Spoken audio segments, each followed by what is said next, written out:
And we are live on YouTube, and now I'll welcome folks into our Renter Town Hall.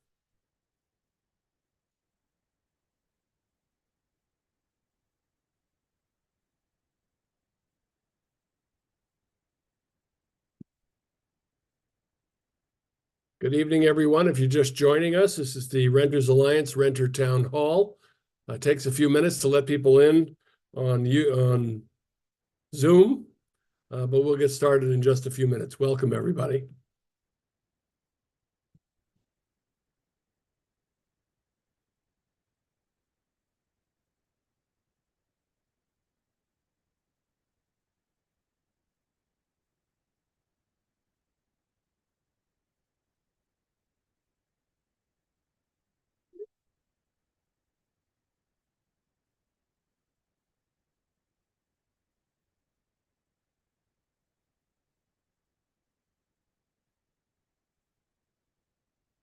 If you're just joining us, this is the Renters Alliance Renter Town Hall.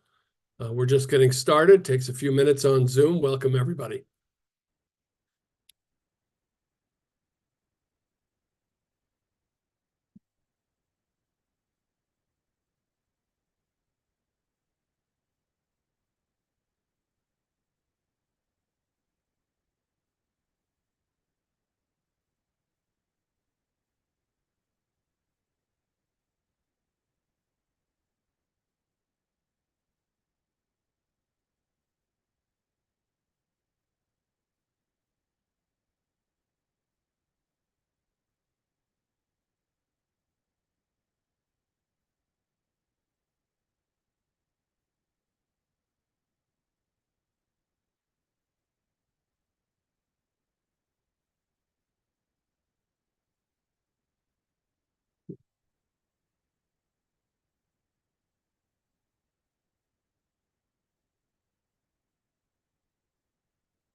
We'll get started in just another minute or so, everybody. This is the Renters Alliance Renter Town Hall.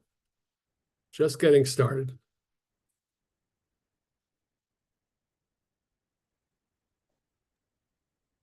Matt, do you see my message about the chat?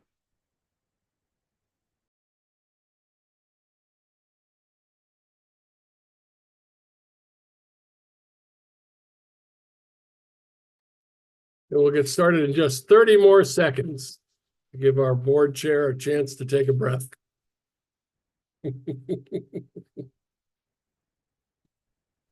Good to see everyone.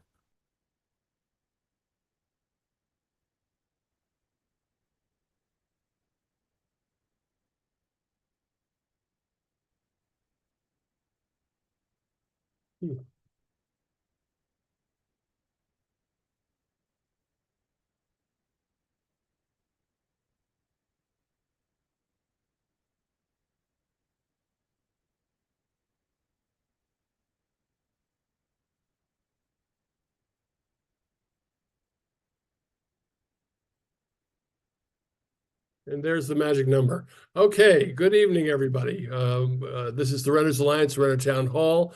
My name is Matt Losak. I'm the co-founder and executive director of the Montgomery County Renters Alliance. As some of you may know and some of you don't, we are the first and only regional nonprofit dedicated exclusively to renter outreach, education, organizing, and advocacy. We were formed in 2010 for that purpose, and we are very eager to advance renters' rights, not only in Montgomery County, but across the state. A couple of rules for tonight. If you have any questions or concerns, please put them in the chat. Our staff will be monitoring the chat and will make sure that your questions or concerns are brought forward or answered privately if necessary through the Zoom mechanisms. I'm going to turn it over to our board chair, Mr. William Roberts, who will moderate this evening's discussion. Again, if you have any questions or concerns in the chat, and let me turn it over now to William Roberts. William? Well, thanks, Matt. Really appreciate that and good to be with everyone. Good to see folks on a wonderful spring day. Unless you have allergies like me, then it's like meh. Still wonderful, but ready for battle for the next couple of months. As Matt said, I'm proud to be the board chair of the Renters Alliance. Matt gave the brief introduction, but it's worth noting just because of how far we've come since the time that the Renters Alliance was started as the first and only regional outreach advocacy and education organization for renters. So much has happened, whether we're talking about uh, uh, legislation and bills passed on the county level in terms of rent stabilization and renter protections. And now, if you are like us, holding on to your seats to keep up with all of the activity in Annapolis, because we have a governor and a housing secretary who you're going to hear from in a moment, who are true partners on renters' rights and on understanding that in the conversation about how you build and expand our affordable housing infrastructure, that you can also protect renters, that it is good and necessary to do both and have that conversation include renters front and center. And so I don't want to belabor it because I know the secretary probably has things to jump into, including some wrangling as we're just past crossover a couple days ago in Annapolis. But do want to just pause to give you a proper introduction, Secretary Day. First, to thank you. We're really excited to have as our special guest the Secretary of Department of Housing and Community Development, Jake Day, who has a long and distinguished resume, which is worth not skipping through, both because of, he's shaking his head because it's too modest, but both because of his local service here in Maryland, elected in the city of Salisbury, both in the council and the mayor there, but also his service to the nation as deployed as a member of the United States Army. And so, one, I want to thank you for your service there, both at home and abroad.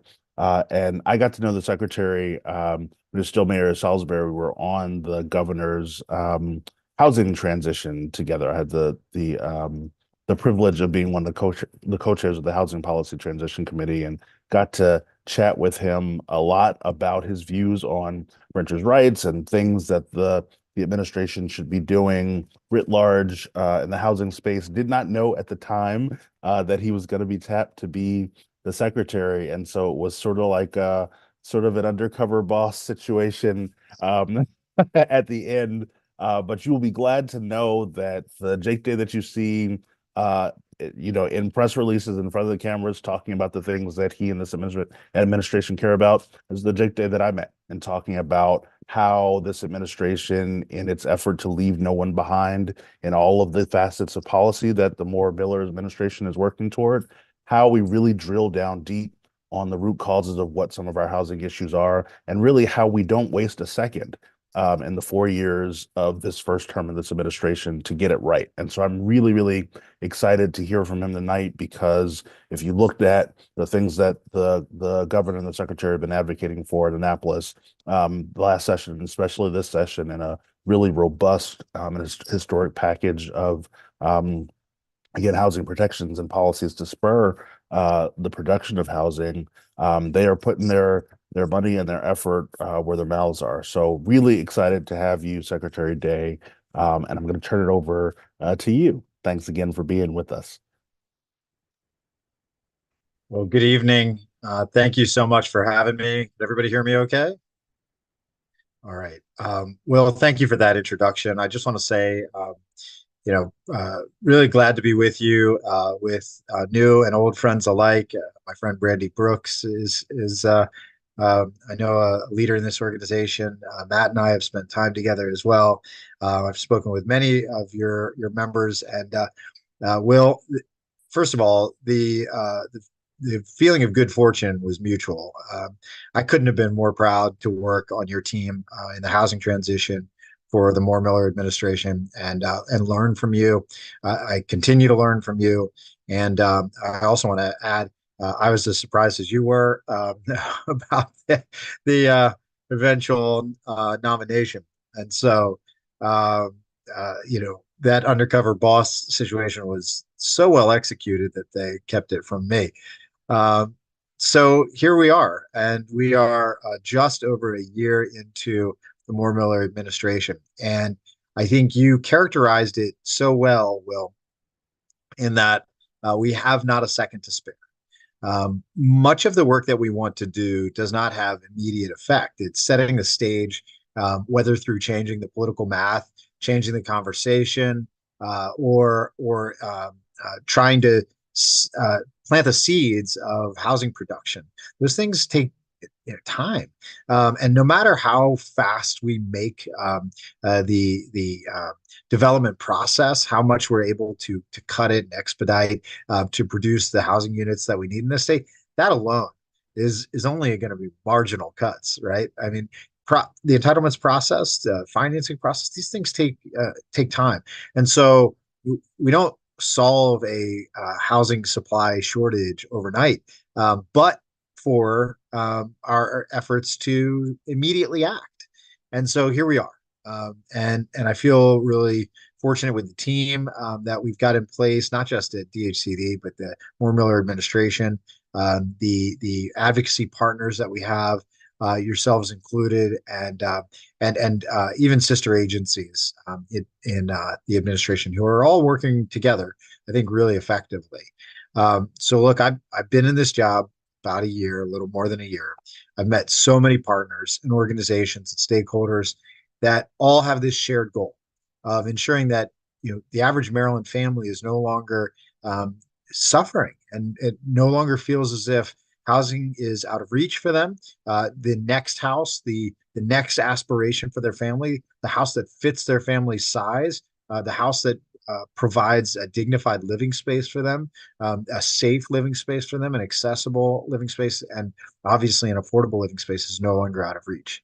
I have been to every corner of this state. I've toured all 24 counties. We're on a much more kind of deliberate tour process right now, but I've been to nearly every corner of the state, and I have heard the vision of local leaders and the goals that they have for the places that they govern and the places that they live.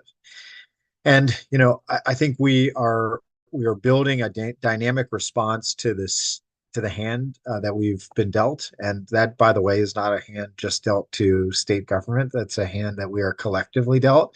And our team has worked to develop a response that is true to the governor's vision of no one being left behind.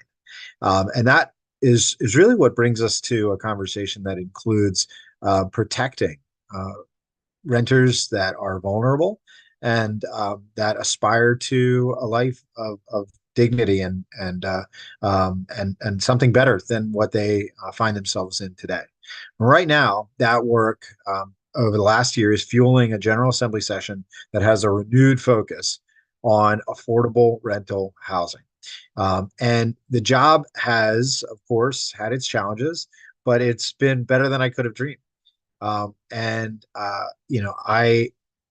been lucky to have more than one dream job. Will spoke about a couple of them, including being mayor of the town that I was born and raised in. It was a job that I loved and got to use my design and planning experience and my government experience as a city councilman to help make it a better place as mayor. I focused on the center. I focused on trying to help children that were marginalized. I tried to help our chronically homeless. And I did, at one point in my career, set out to be the housing secretary, but I was often referred to as the housing mayor in the latter years of my tenure as mayor, and I didn't seek that.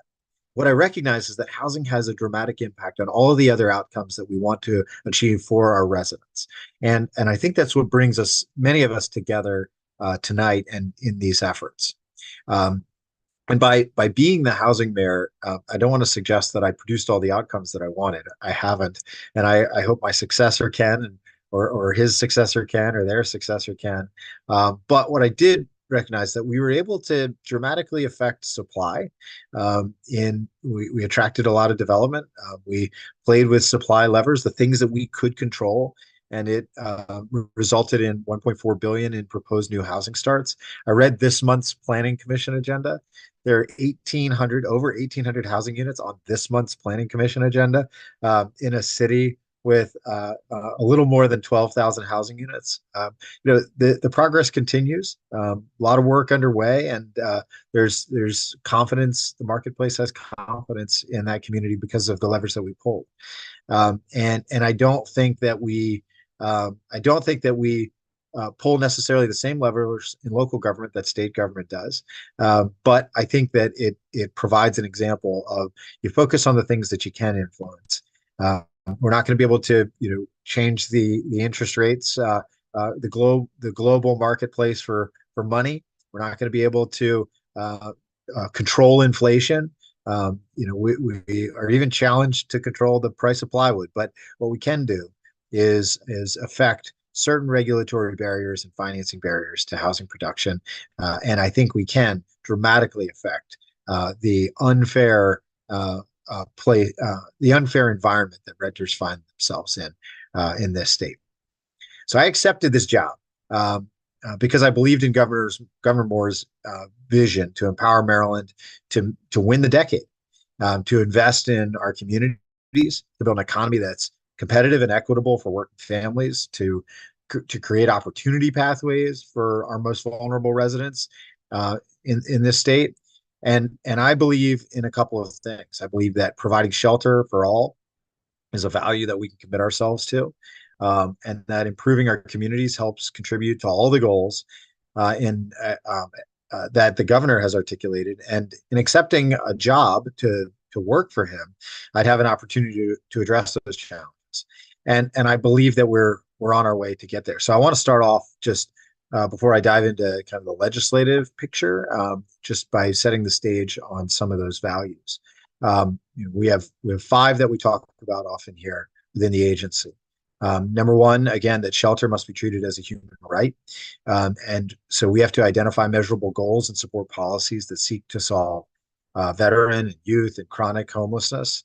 And that is our first value, primarily because it is something that touches on all of the values that come thereafter. Second, that we have to produce more housing, that we must expand affordable housing. And that might seem like an obvious thing for a housing secretary to say, but I believe that more Maryland families ought to spend less of their income on safe and accessible and dignified housing. And our work is going to require scale to address the shortage that we're facing right now. One of the things that the values that I talk about a lot is making lovable places. And what I mean when I say that is that we believe that the greatest multiplier effect that any building or square or street or neighborhood can have is to be appreciated and enjoyed and loved. And that much of the work that we do is to build places that are neighborhood catalysts. And I believe that design lends dignity to people's lives and can change perceptions that are rooted in how we designed things and places for people to live in the past. Government built a lot of things that were devoid of detail and character and reflected, I think, less than appropriate consideration for what people deserve. And so we're today wearing the reputation that we earn. Number 4 is connecting all Marylanders. We have a responsibility to ensure equitable access to the benefits of participation in the digital economy, and it's a part of our charge as an agency. And finally, and I think truly what is the value that lives burns brightest in our hearts is righting the wrongs of the past. Policies of the past both disinvested in certain places, and it also further divided the course of some Maryland families based on their race. And our policy decisions have to amount to a deliberate counteraction of those policies. Redlining, urban renewal, destructive urban highway programs, you name it. And we've got to seek to recover what resources we can for generations of families who were robbed of wealth building through home ownership and intentional disinvestment in Black and brown neighborhoods.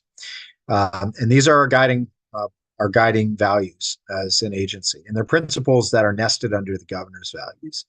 The governor understands the importance of affordable housing, and frankly, it's because at this point the data shows that it's undeniable that unaffordability is crushing Maryland families. We're ranked seventh most expensive state to live in, due largely to housing costs. And right now, thanks to recent polling, 9 in 10 Marylanders, we know that 9 in 10 Marylanders say that housing affordability presents a real obstacle to their families. And a third of Marylanders, aged 18 to 34, are thinking about leaving this state due to a lack of affordable housing. More than 52% of Maryland renters are cost burdened, meaning they spend a third or more of their wages on housing related costs each month. And a quarter of renters are spending 50% or more on housing related costs. And the stage setter for the last 2.5 months of work was Comptroller Learman's 2023 Maryland State of the Economy report, which identified that housing and a lack of housing specifically is a key contributor, if not the most significant contributor, to Maryland's stagnant economy that grew 1.6% over the last 6 years, compared to 13% in neighboring Pennsylvania and nearly as much in Virginia. But as you know, it's not just about economic growth. It's about the right to an affordable home that provides safety and stability for every family. An affordable home in a community that provides opportunities to quality jobs and education services. And we have identified the impediments. You know what they are: to new construction, inadequate resources, predatory rental practices are also contributing to high rental costs, and rental instability that plagues far too many Marylanders. So our housing package, the administration's housing package, seeks to address those key issues and follow in the footsteps of a growing number of states that have undertaken major housing reform. Everywhere from Montana to Oregon, Connecticut, Florida, Massachusetts, Maine, New Jersey have successfully passed bipartisan legislation to expand housing availability. And that's a diverse set of states. You know, if Florida and Massachusetts can come up with policy solutions that have some overlap, or if Montana, Massachusetts can, we know that it's possible in Maryland. Surely we can do the same, and we can also change the conversation. We were very deliberate about the policy solutions that we designed for this year. We, of course, think that it's an all hands on deck approach, but it's also about asserting that the political math is going to be different and that we're going to talk about it. Housing is going to come out of the governor's mouth. Housing is going to be forced to be talked about by the General Assembly, many of whom are willing to talk about it, by the way. I don't mean to suggest that they're not leaders in their own right. Many of them are, including many from Montgomery County. So I do want to assert that we've got good partners, but we're going to force the issue, and we're going to change the conversation. And this is going to be a multi-year effort. You can expect us to not back down in the years to come. Broad reforms are needed throughout the housing continuum, from how it's financed to where and how it's built to the protections afforded to those who live in it. And these reforms are going to take all levels of government to work with us, including the county, including municipalities. So this is an issue that affects every jurisdiction in the state, especially those that are expensive to build in, expensive to live in. And so we've worked with advocacy groups, we've worked with local officials, MML and MACO, the Maryland Association of Counties and Maryland Municipal League, with county executives, including your own. We've been working with your legislators across the state all year. So we've started this process right after we came into office. But while we've been working to find common ground, we are also ensuring that legislation remains strong.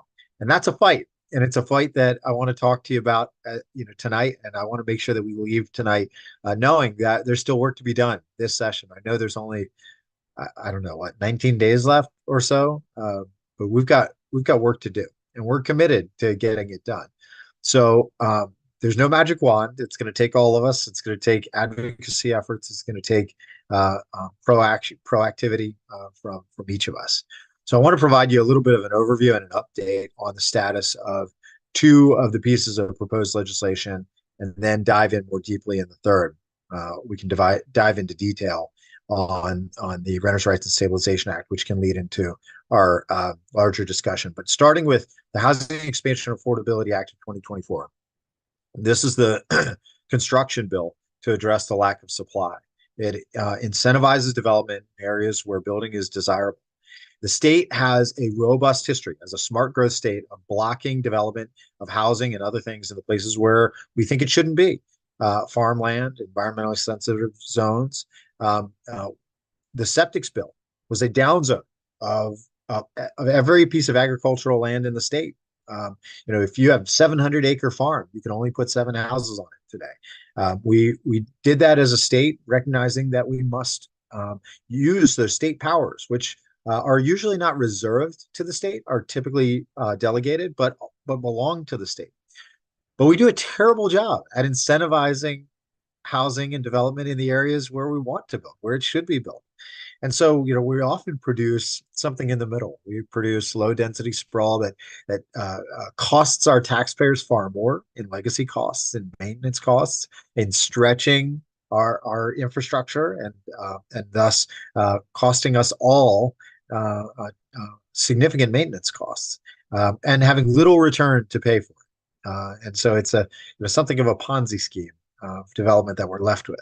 So a phrase you may have heard before with respect to development. This is a housing shortage that means Marylanders are cramming into houses with too few bedrooms. They're living in their cars, and in worst cases, they're living on the street. And research shows that incentivizing supply will ultimately produce more units, reduce rent for all, and in most cases, increase property value of pre-existing housing nearby, not have the opposite effect, as those who would often oppose development will say. The Act streamlines processes. It also allows properties to be developed with higher density if the property is within 1 mile of a passenger rail station. And I want to point out that that's now 3/4 of a mile. It passed through the House Land Use and Ethics Subcommittee this afternoon, and that was reduced to 3/4 of a mile. Started with 1 mile. And contains dedicated affordable units. Number 2 is located on one of 10 historic state-owned campuses or complexes that were built at least 50 years ago. Think of these as like the lowest hanging fruit. We could have insisted upon this when we sold these properties off to counties or cities, and we didn't. But also includes dedicated affordable housing. And third is owned by a 501c3 corporation and will have, again, dedicated affordable housing units on it. By the way, the incentive is 30%, so it's not as if we're significantly scaling up or exponentially scaling density. We're recognizing that there's an underlying zoning for a reason, and that was adopted for a reason, and we're marginally increasing where we think we should incentivize. It also limits the ability of local jurisdictions, as written, to deny permits or unreasonably restrict them when they're financed by state government, either through low-income housing tax credits or our affordable housing financing programs. That was stripped out today. So unfortunately, that is not in the version that will pass over to the Senate, assuming that House Environment and Transportation Committee passes that through tomorrow. So that would have been a barrier to efforts that are often couched in terms of school capacity or traffic that are used to deny affordable housing, but are really often a cover for opposition to affordable housing for other reasons. The final component of this bill attempts to address the high cost of construction by permitting new manufactured homes in areas that allow for single-family zoning. The Land Use and Ethics Subcommittee actually expanded this to apply to not only manufactured housing, but modular housing, 2 different types of housing, both of which will be fixed to a foundation, not appear as these are not mobile homes or anything like that. They have to conform to other design requirements in the neighborhood or in those districts, but will undoubtedly cost less, an average of $85,000 per unit, less than stick-built construction. So we're really excited about that bill. It is progressing through the House right now, and we're continuing to work with our legislative partners particularly now in the Senate, to make sure that the most robust version possible gets through. So the other bucket of barriers that I mentioned, in addition to regulatory barriers, is financial barriers. The Governor's Housing and Community Development Financing Act of 2024 will unlock new tools to strengthen Maryland communities and to address the ongoing housing crisis. And this portion, or this bill, this portion of the package includes two key components. The first is to establish the Maryland Community Investment Corporation, which is a CDE, or a community development entity that will serve the state, and to alter the Strategic Demolition and Smart Growth Impact Fund, which is one of our state revitalization programs. That CDE, the Maryland Community Investment Corporation, or MCIC, will be a channel for federal new markets tax credits. So if you're not familiar, CDEs are the entities that can take new markets tax credits, channel them into development in low income census tracts for virtually any type of real estate project.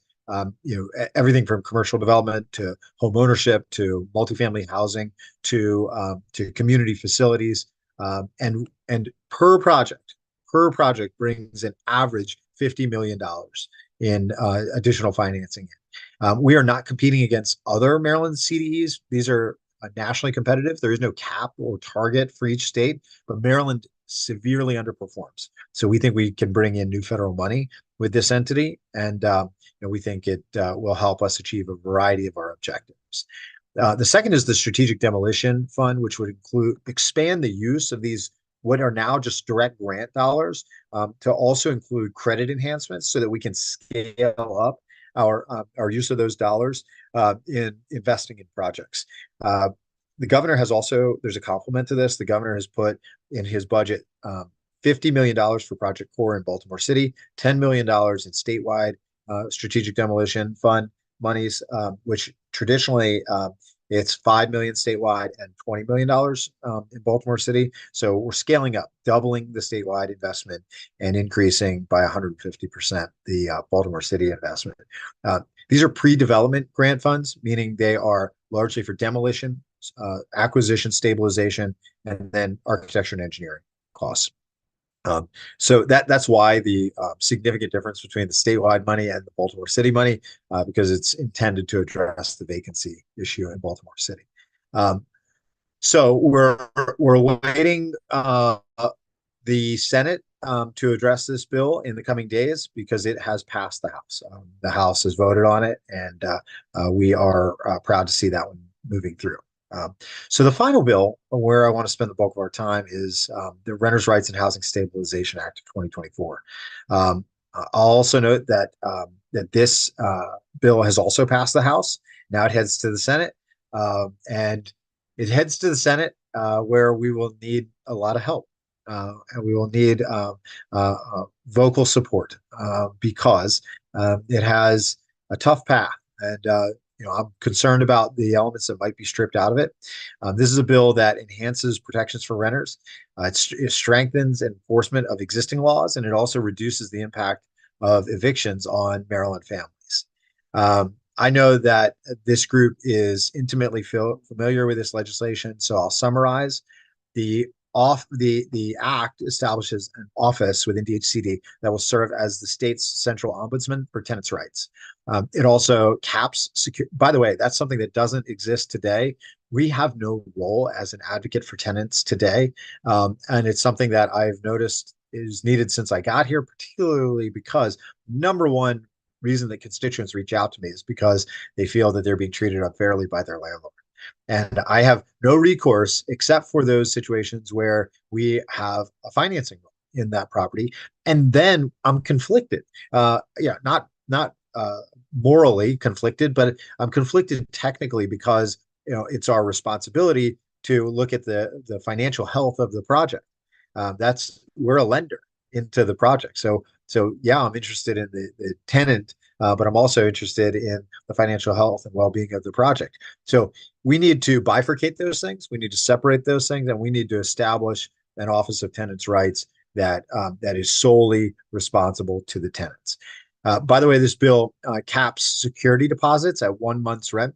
It caps really all fees at 1 month's rent. Doesn't mean that a landlord couldn't also collect a second month's rent, meaning they asked for the first month's rent and a security deposit, but that's it. That's the cap.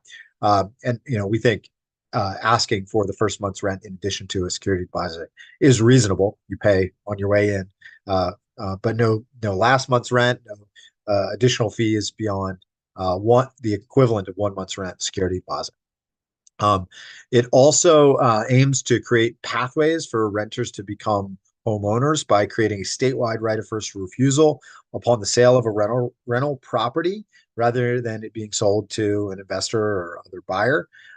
And it does so up to triplexes. So it also offers a pathway for duplexes and triplexes, the tenants of duplexes and triplexes, to coordinate on the purchase of their property, the property that they live in. The bill also seeks to reduce Maryland's eviction filing rate, currently the highest in the nation, by raising the eviction filing fee and blocking the pass-through of any eviction filing fee from landlords to tenants. We don't think that raising the fee and preventing landlords from being able to pass the fee on to renters will make it too costly for landlords to evict someone. It simply brings Maryland in line with the rest of the nation's cost to evict someone. And right now, Maryland, again, has the lowest filing fee and the highest eviction filing rate. We think there's a clear connection. National average to evict someone is $109, and Maryland's fee is $15. As Maryland's landlord-tenant law is fundamentally different from Maryland states, we think there are Maryland-specific solutions that are appropriate, but there's certain things like that are just out of line. And I think the cause of how we got to the problem that we're in. There are also supporting measures and funding formulas in the bill, but that's the basic intent. We'd include in that a statewide tenants bill of rights that is an addendum to every lease that must be signed by landlord and tenant, which is something that we've had here in Salisbury for 30 plus years, and I think helps them know their rights. So the legislation passed the House. It awaits consideration in the Senate. And after rigorous debate, there has been some amendment, and I want to walk through those amendments with you. Key intent of the original bill has been preserved, and I'm glad for that. They changed the name of the Office of Tenants' Rights to the Office of Tenant and Landlord Affairs. I don't know. I don't know why, but I guess that's the sort of. It kind of is, but you could still be focused on renters' rights.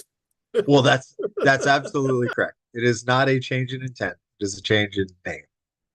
So we have that to deal with. There were no changes to the security deposit cap. There were no changes to the requirement of a tenant's bill of rights as a lease addendum. There were no changes to the eviction data collection requirements. Minimal changes to eviction stays, mostly clarifying language. The eviction filing surcharge will be raised to $83 instead of $93 as originally proposed. And there is a trade-off there that I'll get to in a second. There were no changes to the prohibitions on passing the eviction filing surcharge to tenants, meaning renters will not pay that $83. And that's a critical provision and one we stand firmly in support of and will not let go of.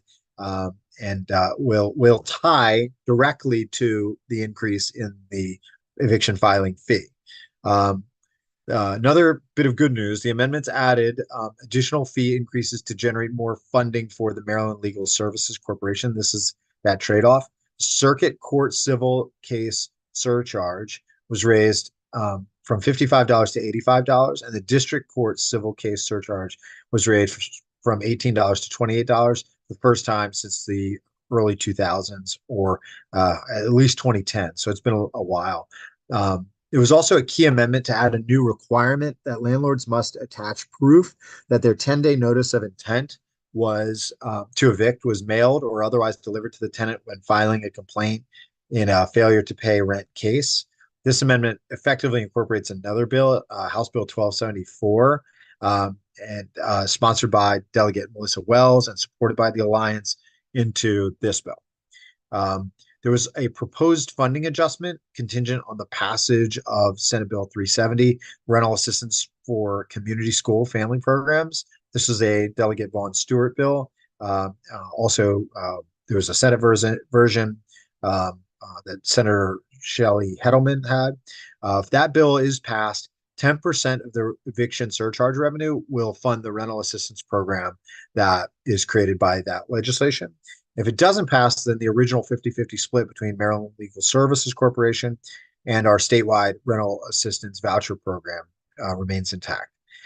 Finally, the right of first offer and first refusal provisions were revised through a consensus amendment and presented at the bill hearings. The right of first offer applies before the landlord puts the property on the market or otherwise solicits third-party offers for sale. So this is like a two-stage process. So before the landlord puts the house on the market, they have to solicit an offer from their tenant. Within 30 days of the notice, the tenant must respond with an offer or waive their right of first offer. Just say, I'm not interested. Within 5 days, an owner shall either produce or shall either accept or make a counteroffer. If the price of the initial offer is met, then the landlord must accept it. The tenant has 5 days to review and respond to the counteroffer. The right of first refusal triggers if the landlord receives a third-party offer for the sale without their property being on the market, or if the landlord intends to accept a third-party offer that's 10% less than the price offered to the tenant. Before accepting a third-party offer of sale, the landlord would have to provide a right of first refusal with the same sale price to the tenant, and the tenant then has 30 days to match or to waive their right of first refusal, which they can do. Again, if the tenant's offer meets the sale price of the third-party offer, the owner is again required to accept. Otherwise, the tenant's right of first refusal is waived. None of those proposed amendments dilute or defang the legislation. We think it is clarifying. The Realtors Association supported it. So, it ultimately, I think, was a good alternative path to what we originally drafted. In some cases, I think with, for example, the funding sources component, this actually is a stronger bill than what we wrote. And the spirit of the bill remains intact. So I believe we've done a lot of hard work. And I believe now that we're in a position to have robust debate in the Senate, and we're going to need some help. We're going to need some help because I think certain aspects of this are going to be at risk. And then I'll just close and transition into questions by saying, you've been heard. I think this has been a really effective session. So your voice is an effective one. I'd use it. I beg you to use it. I don't know how to say that more plainly. The coming days and weeks are going to be really important. I also want to point out that the Good Cause legislation, as well as the Tenant Safety Act, continue to make progress. So, we fully support those bills, and I know you do as well. So, I'm happy to entertain any conversation, and just want to say thank you again for your partnership. Thanks for allowing me to spend an evening with you, and look forward to your questions. Mr. Secretary, let me jump in. I'm so eager to respond to you because what is taking place at the Department of Housing and Community Development and in the governor's office is historic in the state of Maryland. We have not seen this kind of partnership on housing policy in half a century, maybe longer, maybe never. We had crickets before the Moore-Miller administration took office. And now we are seeing not only, as Will Roberts said, putting the money where your mouth is, but actually at a pace that is breathtaking. And it is extremely serious for us. If I may, sir, I'd like to just quickly introduce our staff and the board members who are attending with us, so you know where the questions are coming from. Our David Mullins, who is our outreach director, who's been working in this area for many years. Emily Towie, who's our full-time outreach coordinator.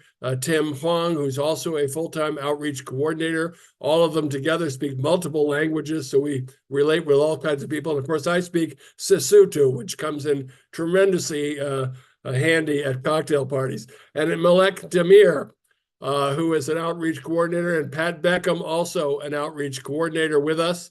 And our board, Will, perhaps you want to introduce each of them and let them say a word or two about themselves. Sure, I'm happy to introduce each of them, and I'm sure they've got questions, so maybe we can work that in there. But just going around it's like Hollywood Squares here, right? So Josh Fisher was a member of our board, and our treasurer, Brandy Brooks, who I believe you know, a longtime board member as well. Sophia Bushin, as well. And Yvette Monroe, who's a newer member of our board, former member of the Gaithersburg City Council, and we've got sort of Montgomery County well geographically represented on our board also. So Josh and Yvette are up county in Gaithersburg, Sophia down in Silver Spring, Wheaton area, and Brandy was both Wheaton, Silver Spring. So got the sort of down county covered well. So. So yeah, I think we should, especially in the interest of time, turn it over. So I'm sure folks have got questions rolling through. Matt, I don't know if you want to start, but Yeah, just quickly, if I may, Mr. Secretary, on the Just Cause bill, Just Cause local enabling, for those who are listening, what that means. Just Cause itself, or now Good Cause, as they're calling it, would require a landlord to state a good cause or good or justifiable reason not to renew a lease. Right now, with just 60 days notice, a landlord could say, we're not going to renew your lease, no matter how good a tenant you've been, no matter how up to date you are on your rent, no matter what, without saying why. They can give you 60 days notice to move out. If you do not leave the apartment home the day after your lease expires, you are tenant holding over. And the landlord could take you to court to evict you for tenant holding over, and there's very little defense against it. And without that protection, we are seeing a whole bunch of abuse with landlords, irresponsible landlords, going after tenants for forming tenants associations, for complaining about maintenance issues, pursuing their rights or promised services. And of course, racial and ethnic and religious discrimination as well.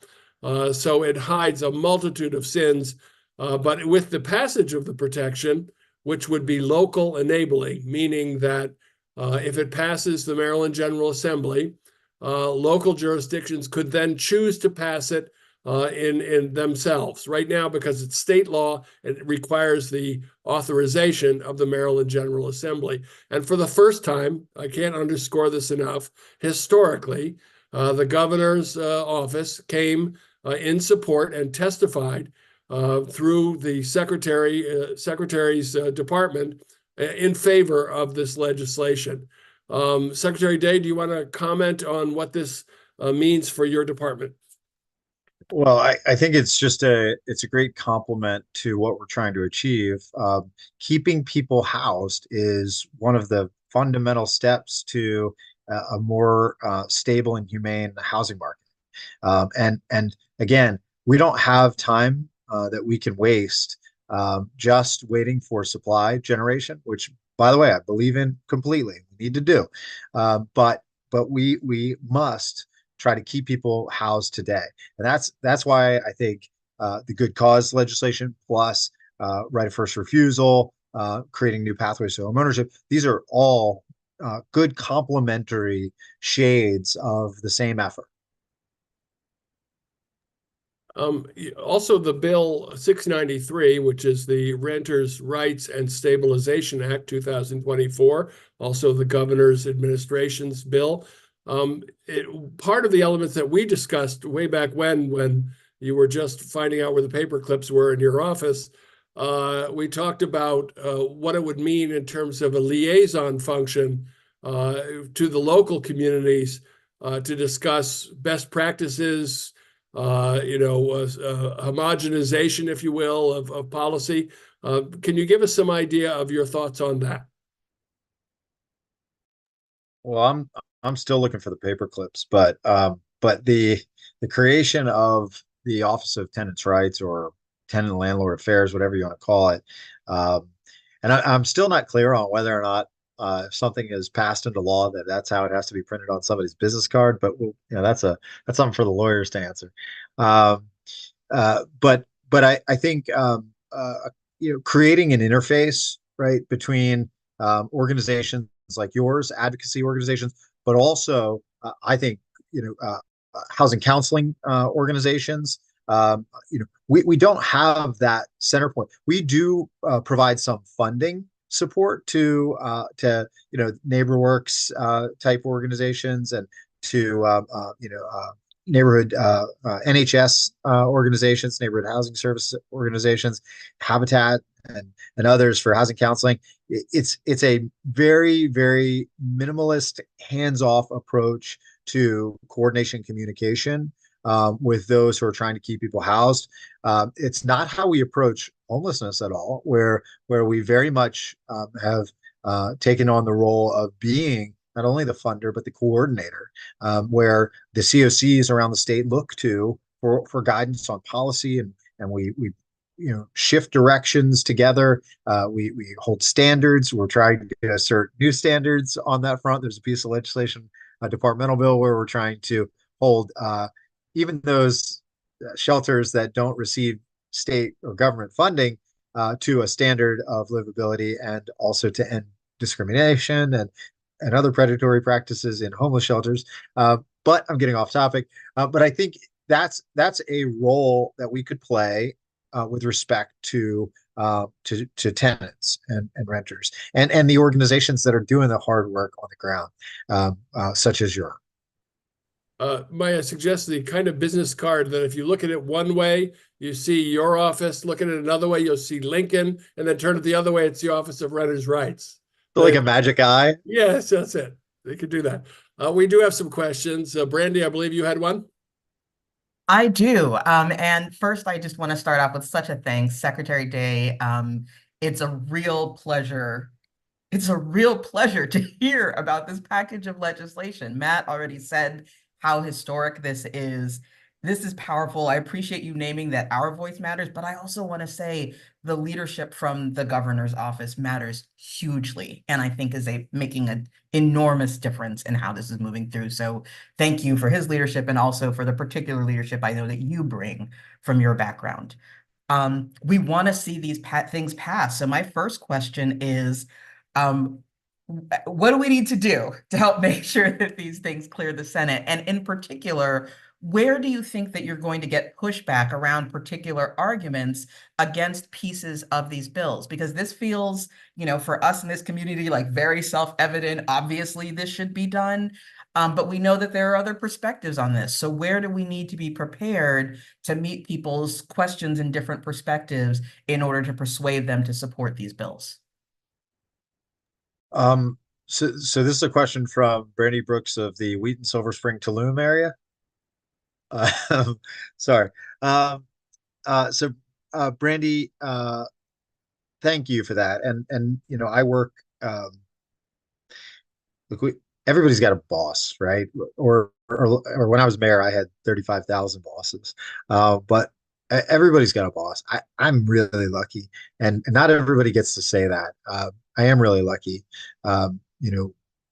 Governor Moore wears his heart on his sleeve, and but he's got a clear vision, and he lives out his values, and he's all in on this. He never had to be the governor who said, anything about housing. He could have avoided this topic and been just fine politically. He could have been the governor who never mentioned the fact that,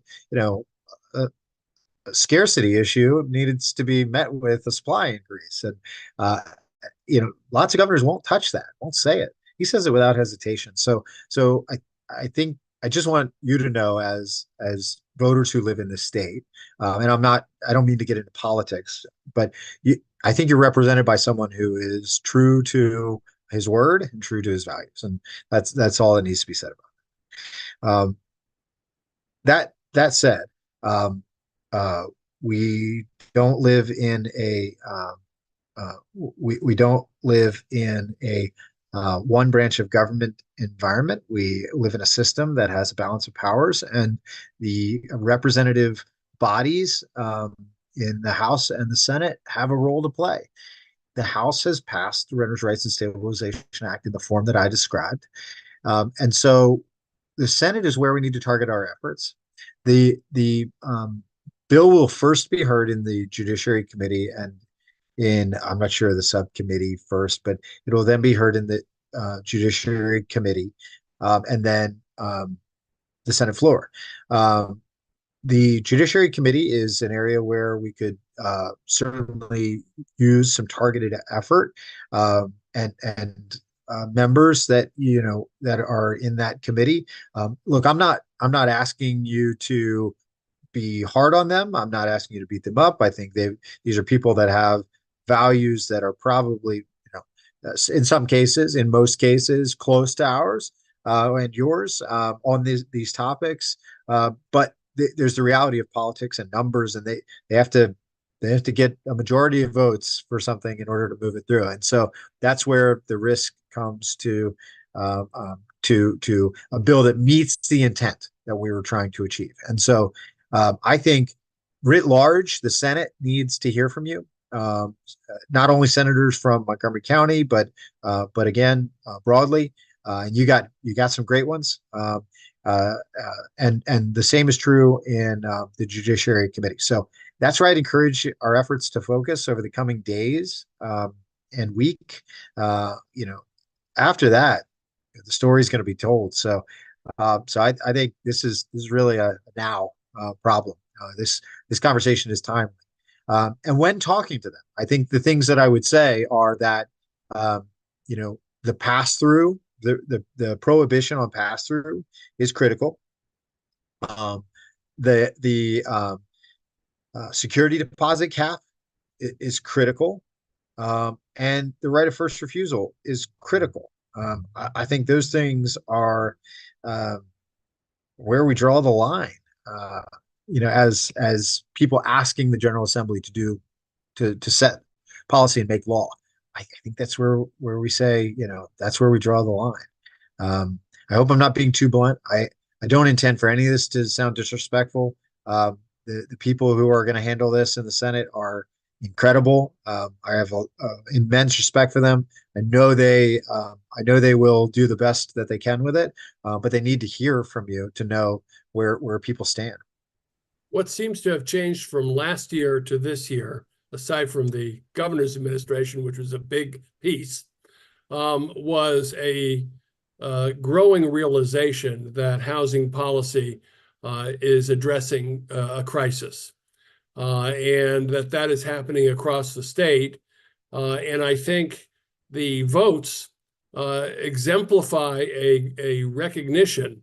All three of these bills, at least the three bills that we're most concerned with, the Tenant Safety Act, the Renters' Rights Bill 693, and the Just Cause Local Enabling Bill, all received literally 90 to 30 kinds of votes. So 3 times the votes in favor of these bills.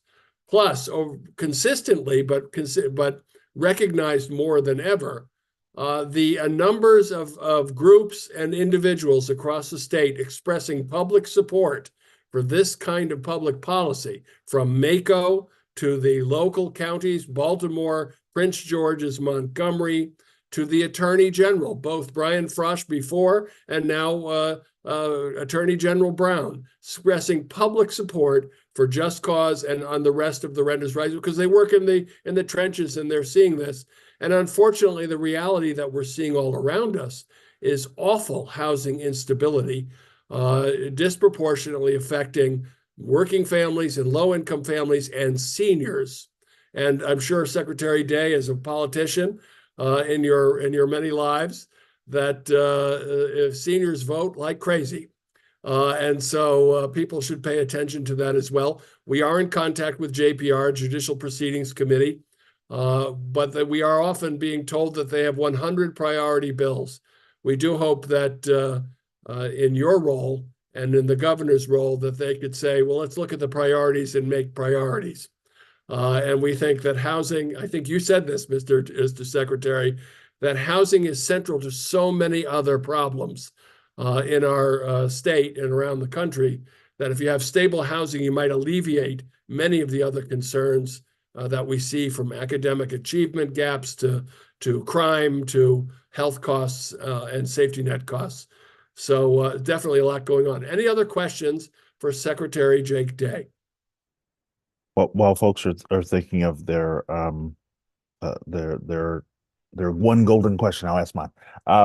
So Secretary Day, I know I'm cheating because I know we've talked about this a bit before, but the thing that I find interesting about the package that you all put together and the way that you're approaching these issues, and interesting in a very refreshing way, is that we know that the debate about housing policy, not just in Maryland, but sort of writ large, right, in the country, has for a long time had sort of really stagnant polls, and that there are folks who are like, well, the only way to get us out of it is to just invest in.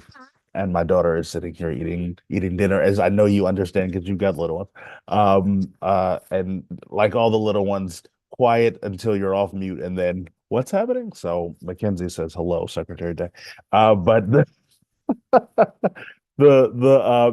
polls of debate have been, we can only invest in production, and investing in, rental protections and other things are going to somehow hamper that, or vice versa, right? There are folks who are like, we can't build another thing, and we only have to, invest in protection and production. And as we do, that it's got to be, all of the above. We believe in all the above approach, but certainly in, our focus is on protection, preservation, and stabilization, right, of housing. And so y'all have done everything in this package, and in addition, to supporting just cause, good cause.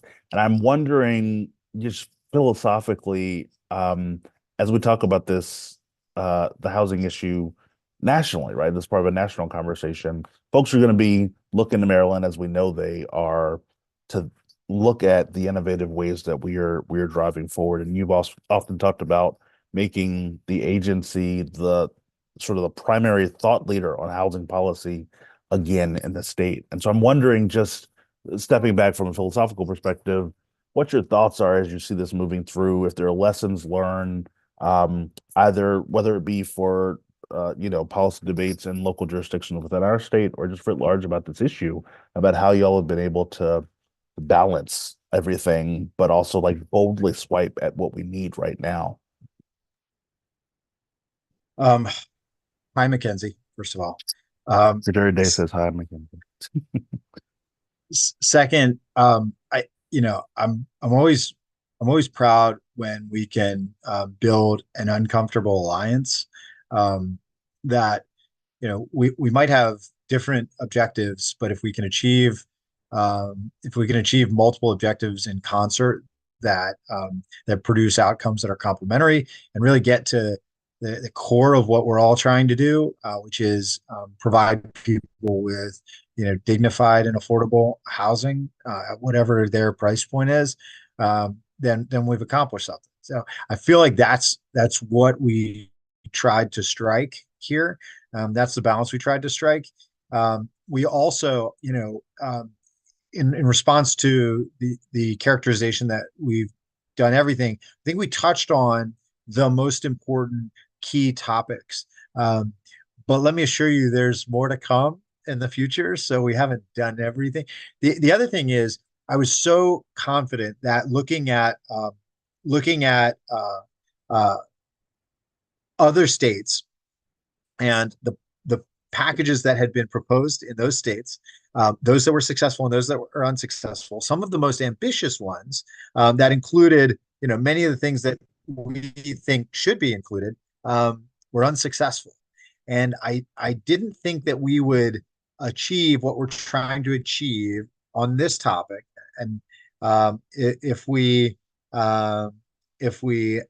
obviously, I'm not looking for a Pyrrhic victory, but if we fail, if there was an ultimate loss, and I believe that if we had a loss, The first time a governor was willing to articulate a housing vision and pursue it with a broad policy agenda and pursue multiple objectives that are disconnected but ultimately complementary of the types of outcomes we're looking.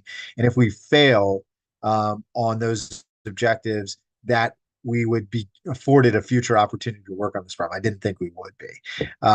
Whether inside the administration, because of a loss of trust in allies and partner organizations, I didn't think any of those things would work. So I felt like we got to pursue something that we can achieve. Obviously, the lesson learned is that even when you think you've developed a really great compromise, man, right at the end, people are going to come out of the woodwork and be like, this is extremist and you can't do this to us. The number of people who have appeared in the last 48 hours to say like that our ideas are just too extreme, where have they been? Welcome to our world. Yeah. We've been hearing that, the sky is going to fall and the Russians are going to invade since we got started, asking for the most basic kinds of things. Anybody else have a question for Secretary Jake Day or a comment that they'd like to make? Now would be the time. There's a question in the chat. Janice Freeman asks, will a tenant interested in the right of first refusal need to form a tenants association to make an offer? Great question. I don't believe that it's a tenant association that is needed to be formed, but they do have to agree on price and terms. So they'll have to jointly pursue financing. And I don't think it's a tenant association that needs to be formed.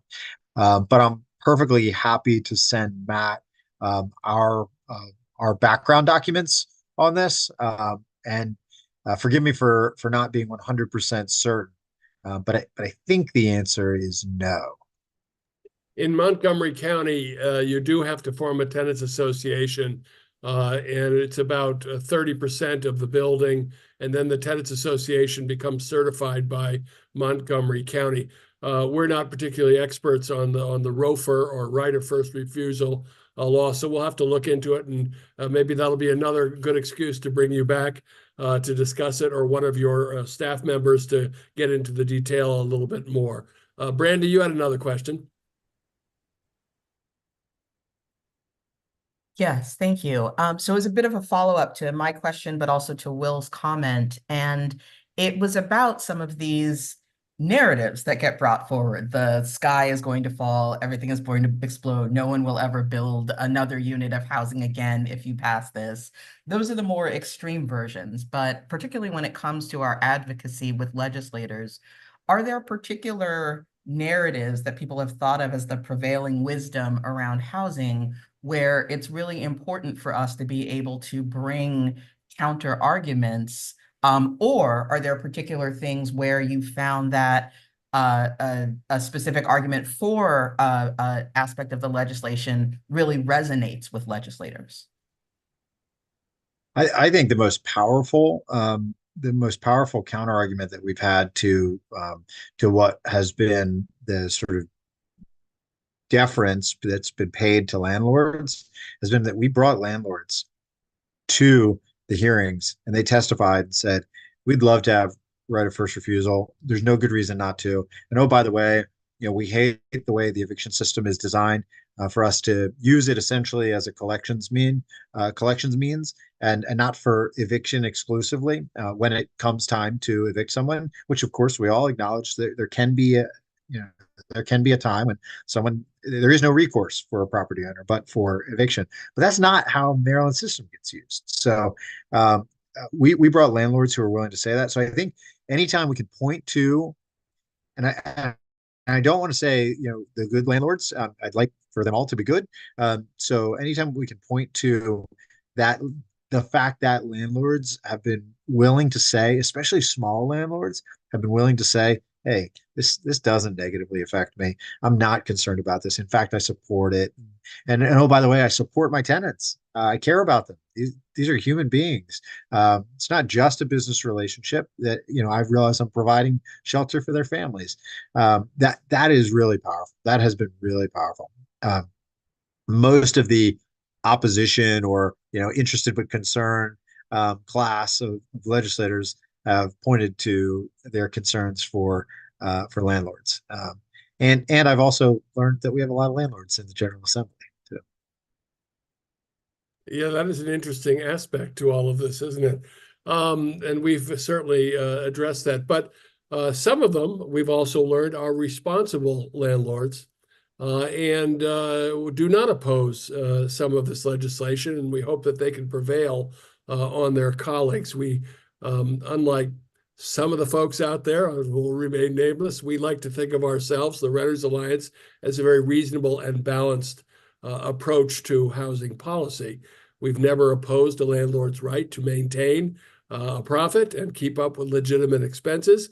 We understand the challenges of managing an apartment community, but we believe that balance also has to include an interest and a good faith effort to keep renters stable and in quality living arrangements. So very much interested in that. Any other questions for Secretary Day from staff or board? Again, please put your question in the chat if you have one.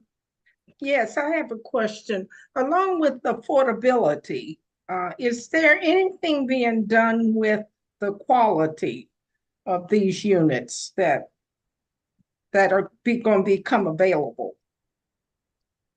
The quality for tenants. Yeah. Pat, great question.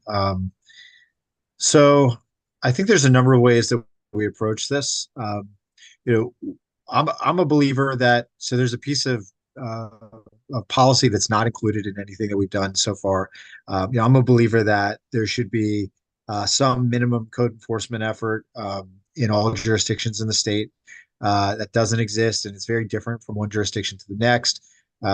Just using my own town inside the city of Salisbury, there are a dozen or so code enforcement officers in a 12 square mile area, and a landlord licensing and rental unit registration and inspection regime.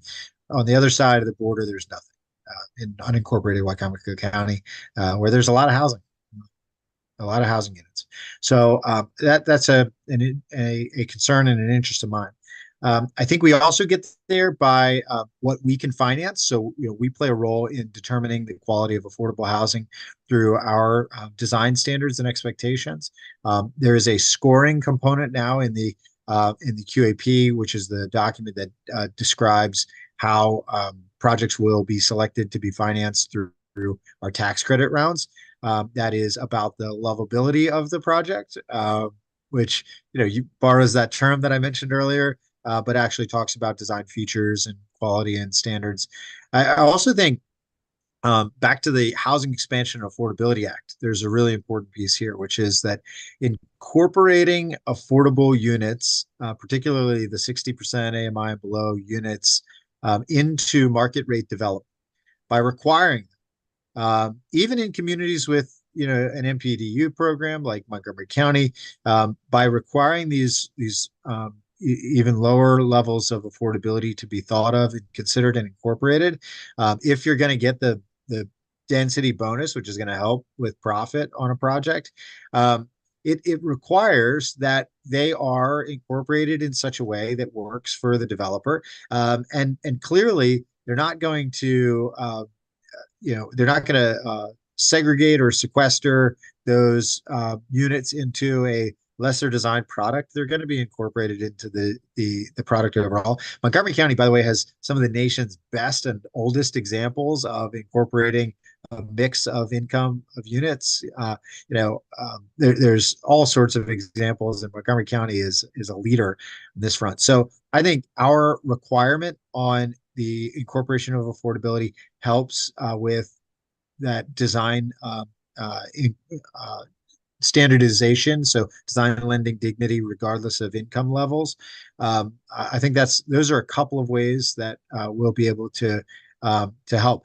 The last is that office of whatever you want to call it, tenants' rights, tenant landlord affairs, that we will be creating a conduit. This is also the entity that will promulgate the tenants' bill of rights and be responsible for collecting data on, reporting, monitoring, and ensuring that lease addendum is incorporated throughout the state, and accepting reports for when it's not.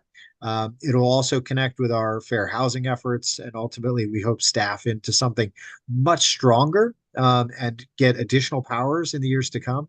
But this is a starting point, and I think being a state coordinator and conduit that cares about protecting the tenants is step one. So that's a couple of ways in which we will work on the quality of units. Certainly not all that we need to be doing, but a couple of the ways that we will start this year. I wanted to add that you mentioned the governor's confidence in speaking publicly about housing being politically risky. But with your service in the Army and his service in the 82nd Airborne, I don't think you guys are scared of much. So we'll leave that there. We are the co-founders of Renters United Maryland, the leading co-founders, I should say. So we have statewide reach. We are particularly interested in what this will mean for the state, not just in Montgomery County. And so we look forward very much, Secretary Day, to working with you and your department to help your policies become successful. We were members of the Home Act Coalition, which ended source of income discrimination in the county. One of the advocacy points that we had way back when was that source of income discrimination actually concentrated poverty, rather than we showed in Montgomery County when it was illegal for source of income discrimination in Montgomery County, we were able to have mixed use multifamily housing, which of course lowered crime and helped people be more successful by being part of the community at large. So there's a lot that could be done in that regard.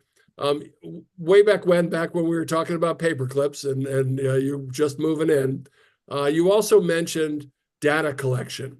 And that one of the things that surprisingly your predecessors seemed incapable of doing was assessing what, in fact, Maryland's housing stock is, where it is, and in what condition it's in. Will that also be something you're going to pursue? Yes.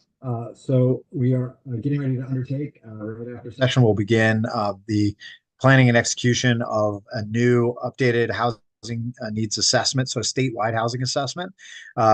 The entity responsible for that, the Division of Policy, Strategy, and Research, will begin that process. In parallel, we're working on a data warehouse, a state housing data warehouse, that will connect to live data sources rather than sort of the static, periodically updated sources that we have depended on historically.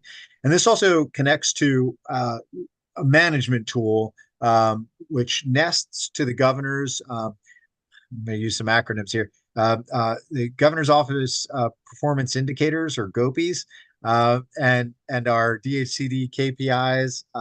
And so we're going to have eventually a public facing, and pretty soon an internal facing dashboard on the health of our organization, which includes lots of outcomes. So the governor's office has articulated lots of outcomes that we're going to be responsible for measuring. Everything from those things related to foreclosures to housing production, to homelessness, to broadband, to all the things that we're responsible for or engaged in, even small business development. All of those things, plus, again, measures of health.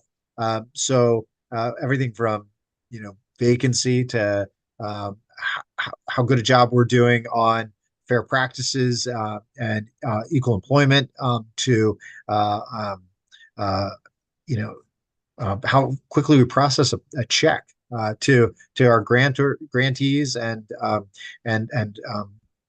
those who we lend to. So, you're going to be able to see, and I'm going to be able to see in much clearer detail soon, in a visual way, how we're doing as an organization. And that again includes how we're impacting the world. Does it mean that, I will hold people in my organization accountable for how many housing units are produced? Not directly, but if someone ought to be responsible in state government for measuring those things and talking about those things, shouldn't it be us? I think the answer to that is yes. Of course. Will, I think we're about ready to wind up. We've taken a lot of the secretary's time. He has been very generous. Last remarks. Certainly. Last remarks from me or from the secretary? You don't want to hear from me. Well, Secretary Day, we really appreciate the time you were able to spend with us tonight, and the depth that you're willing to go into to discuss these issues. Clear to anybody who didn't know before, the passion and intellect that you bring to these. And as Matt said, and others have said, Brendan and others, organizations like ours and advocates across the state are really just excited about having a partner that we can roll up our sleeves with and try to get creative and bold on how we, try to address and tackle some of these challenges. So I know, as you said, that this is part of a progression. Certainly not the end of the work that you all want to do, but really, laying foundations for how you're trying to scaffold up during your time in office, and just incredibly grateful for all the work that you and your team of dedicated folks at the agency are doing. Grateful for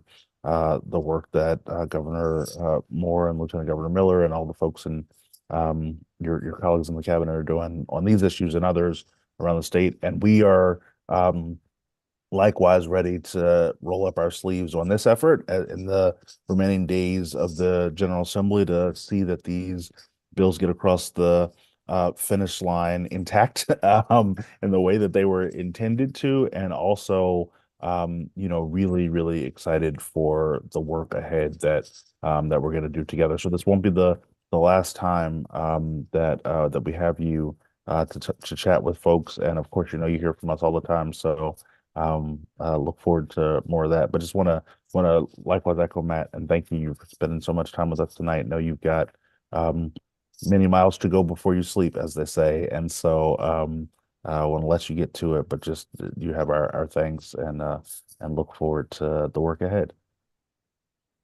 Will, maybe I can close just by saying thank you. My daughters, thank you. They got 90 minutes where Daddy wasn't telling them to turn off the TV and read, and who knows what they're into downstairs. So I'll find out soon. I'll just also add, on behalf of the governor, thank you for this time and this partnership to the administration, and personally, thank you. This was fun. I enjoy this stuff. I appreciate you, and I appreciate any work that you can do in the coming days to reach out to legislators and tell them, about those things that you think should remain intact in the Renters' Rights and Stabilization Act. And I'll just close with a thought, because I saw a comment in the chat about first-time homebuyer programs. I just want to point out we do $1 billion a year in mortgages, the Maryland Mortgage Program, all for first-time home buyers. $1 billion a year with down payment, closing cost assistance, and rates that beat the market. And then the last thing that I'll note on that is that we have a program called Smart Buy, which has been copied by a variety of other states, which also pays down your student debt in addition to that mortgage. So we'll pay down up to $50,000 in student debt in addition to an interest rate that beats the marketplace in general. So a lot of ways that we can help our first-time buyers. Awesome. Well, let's give Secretary Day a round of applause for sure. And we are definitely going to have you back to dig into some more. So thanks so much. Go figure out what your daughters are getting into. Luckily, although I have not been watching her, the iPad has been playing the whole time, but Mom's here also. So Nice. making sure that she knows it's coming away because it's bedtime. So thank you All all right, so everyone. much. Thank you, Secretary Day. Have a great night. See you, Will. Good night to Bye, everybody. everybody. Thank you, Matt. Please Thanks, call your Brandy. Thank you all. legislators. thank you so much. Thanks. Take care.